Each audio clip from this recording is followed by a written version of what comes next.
Hello everyone, this is Dr. Jagenstein. I am here to talk to you about a subject called racism. Now everybody knows what racism is, but do we really know the details of what causes racism? A few friends of mine and I were talking about this subject matter, and I wrote down some of the questions they had for me, and the response was actually pretty good, so let's get started. We're going to begin with defining stupidity and intelligence and the difference between the two. So stupidity is defined as acquiring knowledge and not being able or skilled enough to apply that knowledge. Intelligence is acquiring that knowledge and being able to apply it. So with that being said, we're going to begin with what we talked about, my friends and I. So they asked, what is color? And I told them it is merely a spectrum of light that allows you to see light. So it's called the visible light spectrum. And not all light falls under this. Some light falls below it, some falls above it. So the next question is, how do we process light? And I told them, with your eyes. I mean, come on.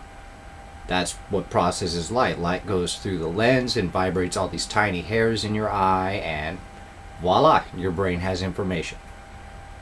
So the next question is kind of cool because they asked right off the bat, so how do we see objects? And I said, well, light bounces off the object, and the resonant frequency of that object has changed that light frequency to a lesser frequency, which makes it fall under the visible light spectrum.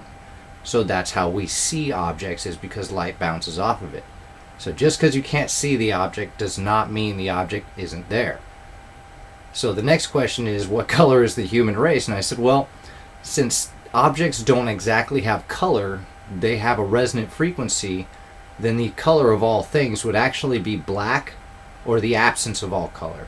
Or in some cases, or one point of view would be the combination of all colors. Both points of view point to black, but that is the color of all things. Even right now, you're actually looking at light coming off your computer and bouncing off your computer or your mobile device while you're watching this. You're not actually looking at what you're looking at. You're just seeing different frequencies of light going into your eyes. So, the next question is a pretty interesting one, and that is, why are humans racist? In general, racist.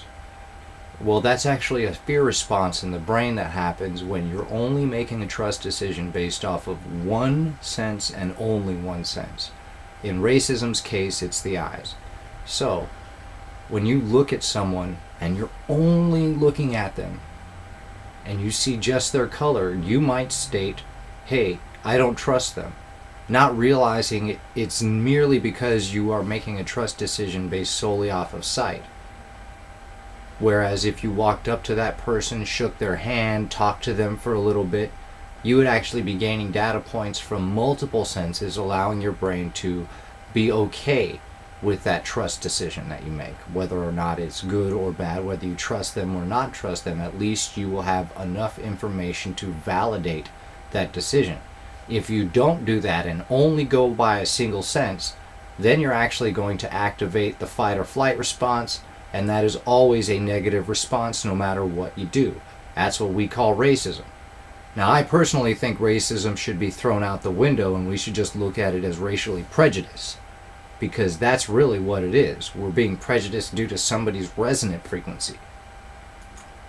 So in conclusion, the next time you see yourself or catch yourself being temporarily racist, which we all are at some points, we really are, usually while driving in San Diego, where I'm from.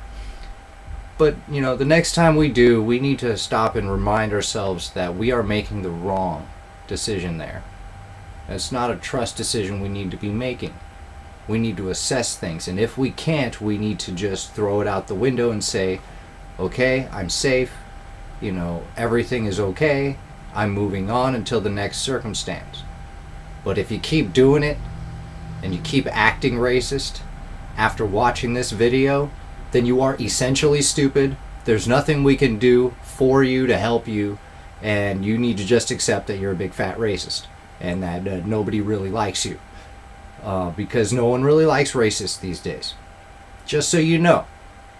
And now that you've watched this video, you've kind of gotten a sense of how racism is scientifically stupid, because we're only processing light and only basing a trust decision off of sight.